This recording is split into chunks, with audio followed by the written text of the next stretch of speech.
Hello, my dear friends, and welcome to my channel. I'm so glad to see you. I've got some really weird light coming in here that like makes my hair, and I just look like a crazy person a little bit, so I apologize. But we're just shooting this. I'm not waiting for the light to be differently. It's just, we're gonna do it. So I've got a candle for you today that I adore and love, and it is Patchouli Teakwood from Homeworx. Look at that. Yes, yes, yes, yes, yes. I mean, it's a simple, but it's like a very classic Harry Slatkin like wrap around. There's a more famous one that's got, or more familiar one that has, I can't remember what wood kind of candle it is. I want to say it's something about the forest or something. Anyway, it's got those like vertical branches that are kind of gray scaled. So this is kind of very similar, but they're like logs and they're like beautiful and warm and yeah, beautiful. All right, and it's perfect for the particular scent because this scent, the fragrance notes on it are patchouli, patchouli cedar teak wood, bourbon oak, and rich plum. Okay. And we'll talk about all of that in a second. I burned this down to the wick clips, and the final burn there, it was just so low that it couldn't quite clear the entire candle. But yeah, it extinguished itself. Look at that, no sooting. I mean, it really burned beautifully. It did. And yes, there were like some tiny wicks at the bottom, but that's because I was literally trying to get every last bit. It burned amazing. This one was a little on the light side. So the only person that, this candle did not get a whole lot of buzz. Part of it is that I think, from what I can tell, the Slatkin crowd tends to lean a little bit gourmand, which makes sense because he does amazing gourmands. But because of that, I wonder if a candle like this may have been a little bit removed from that. I'm not really sure.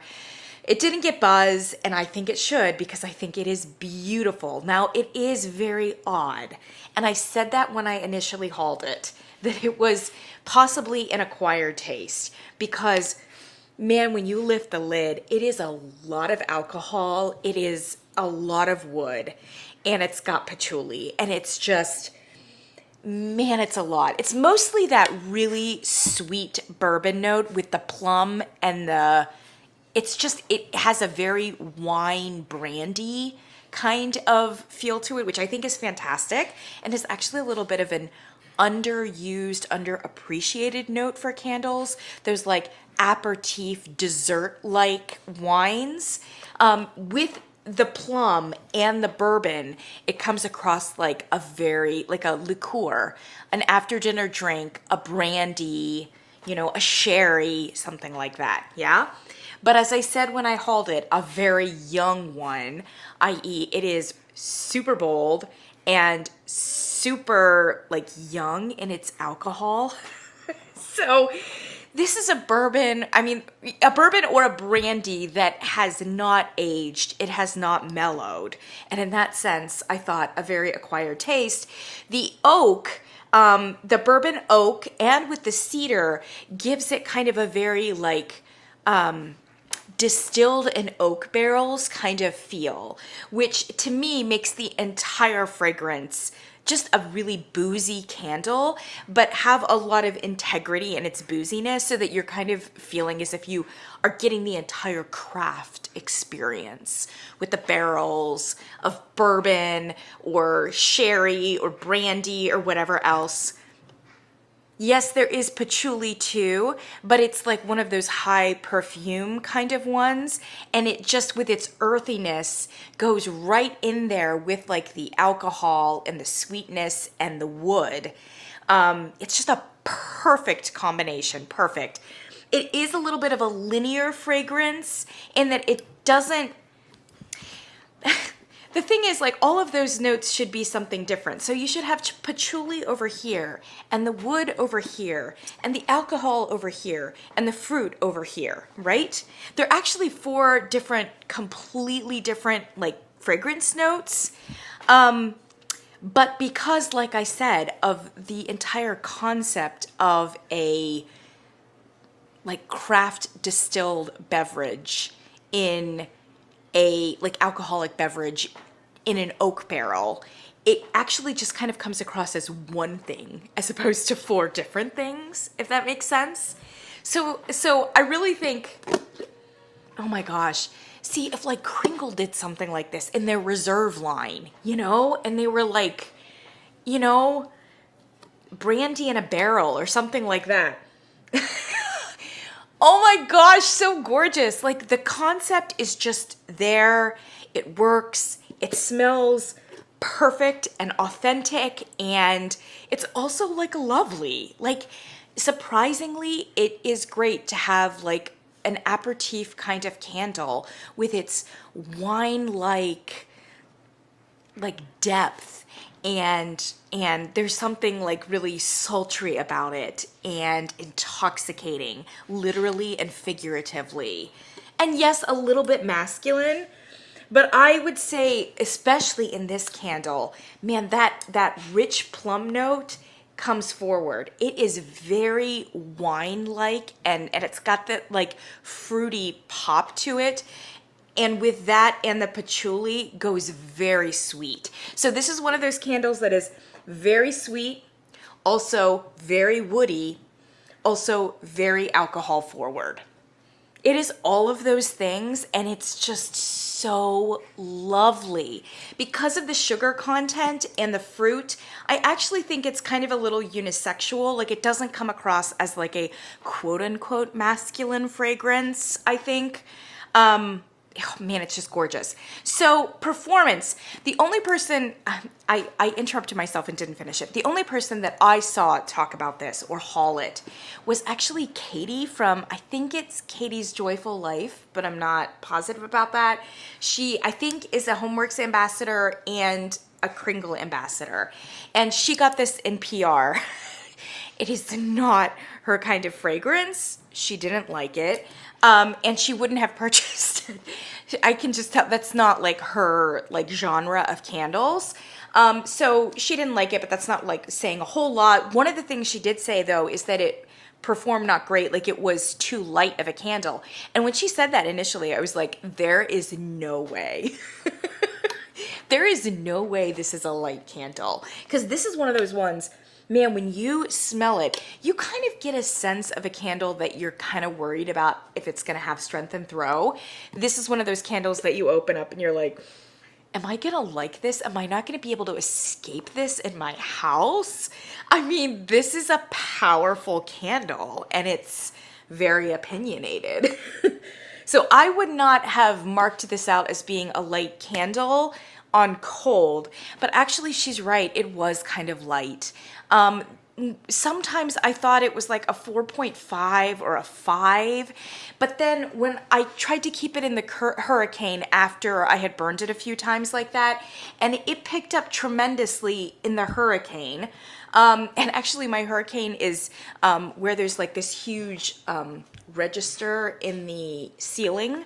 And I burned it when the air conditioning was on. And sometimes I would be somewhere in the house and the air conditioning would come on, whoosh. And literally I would just get this wave of Patchouli Teakwood. I mean, heavy wave of like brandy and aperitif and wood coming my direction. So it does have strength. But and I saw like a review online, and the reviewer was like, you kind of have to find the right place in your house to place this for strength and throw reasons. And I don't know why that is or why it should be, because, while of course your airflow in your house is going to be different, it's the same for every candle. So I don't know why this one specifically seemed to kind of hang in its little place, and then if it was blown or it was put in a different place, put in a hurricane, all of a sudden it did have volume. I don't know, it was kind of like weirdly fragile given and temperamental given its like boldness and its like very straightforward profile on cold and as a fragrance, if that makes sense. So I would say in the Hurricane, I could get it up to probably at least a 6.5, maybe a 7. But I would say that for the most part, it kind of hung in that like 6 region, right about at 6. Would I like to see this at more like a 7.5 consistently? 100%. Very happy with the way that it burned. It burned like a dream. No sooting, no puny wicks. That was fantastic. But man, I'd like to see the volume turned up just a little bit. Make sure it's really in that 7.5 region.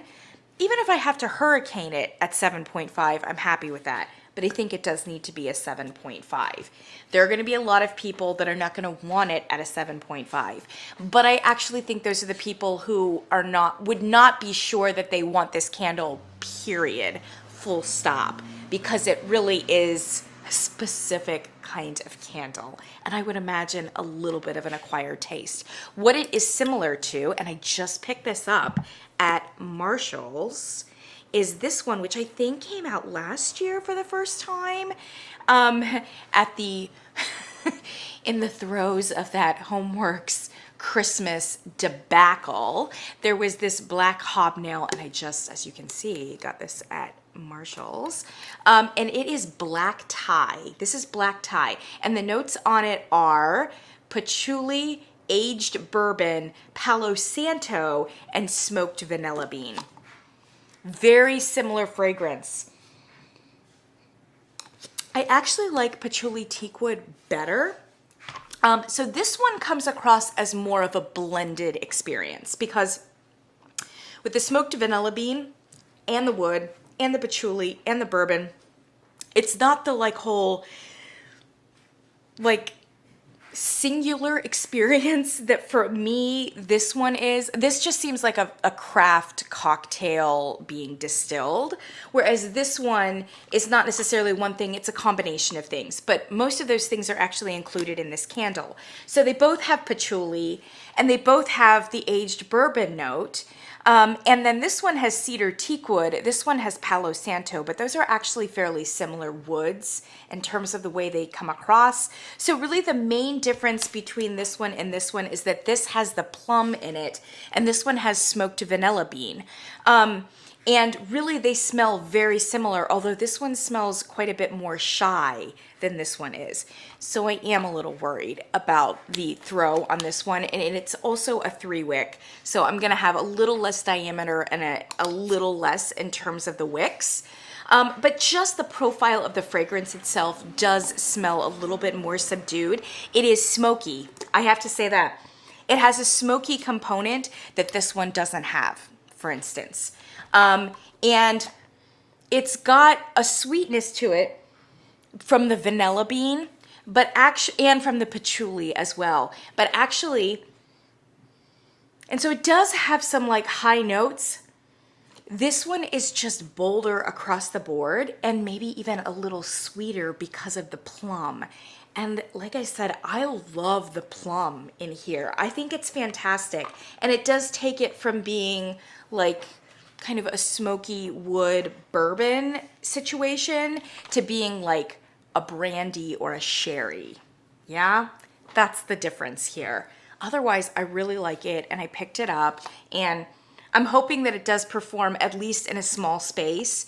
It's so classy, so cool. And it's like all of my favorite things. Patchouli, bourbon, Santo, and vanilla bean. Weirdly, I would like this a little better if it was less sweet. It's got too much vanilla in that, and it hangs up there in those like marshmallow kind of regions. So for me, it's sweet. It's too sweet. This one is sweet and maybe even a little bit sweeter, but for some reason, this one is perfectly fine in terms of its sweetness because, like I said, it's a brandy and it just comes, the sweetness of it comes across differently and I think more satisfyingly. Not like a huge vanilla person either, so there's that. What a gorgeous fall candle too, with that fruit dimension, really beautiful for the fall season. Whereas this, you could burn it anytime for sure. It's kind of got a marshmallow fireside kind of vibe to it, but definitely it's got the patchouli. It's got all those different things. Look at this, our lighting is great now. It's great. This is what I should probably re-record at, but I'm just too lazy. So I'm sorry, I apologize for that. So there you have it, friends. I really want to see this one come back. And if I saw it at Marshall's or TJ Maxx, I'd snap up another one for sure. Even this pour, which I think could use a little bit more strength. I suspect it's not going to come back. Because not enough people have liked it or talked about it or like whatever. And he maybe just be like, it just may not be like right now, at least the Homeworx Slatkin audience and demographic. But for those of you who maybe don't do Homeworx as often, but share tastes such as mine, like the outdoorsy ones, like the more musky, quote unquote masculine like candles, I think this would be like a really good one for you to check out. Unfortunately, you have to buy it off of homeworx.com. So, or it's slatkinandco.com, I think. So like maybe just keep your eye out for a sale. For those of you who are wondering, you're probably not, but I really wanted that Palo Santo pumpkin from Homeworx. I really did. I mean, the minute it was announced, I was like, yes, all my things. I want the Palo Santo and the pumpkin. But to a reviewer, everyone said it was light. And I can't do it. I won't do it. I'm sorry. I'm not going to spend good money on a candle that doesn't throw and doesn't have strength, no matter how lovely the fragrance is.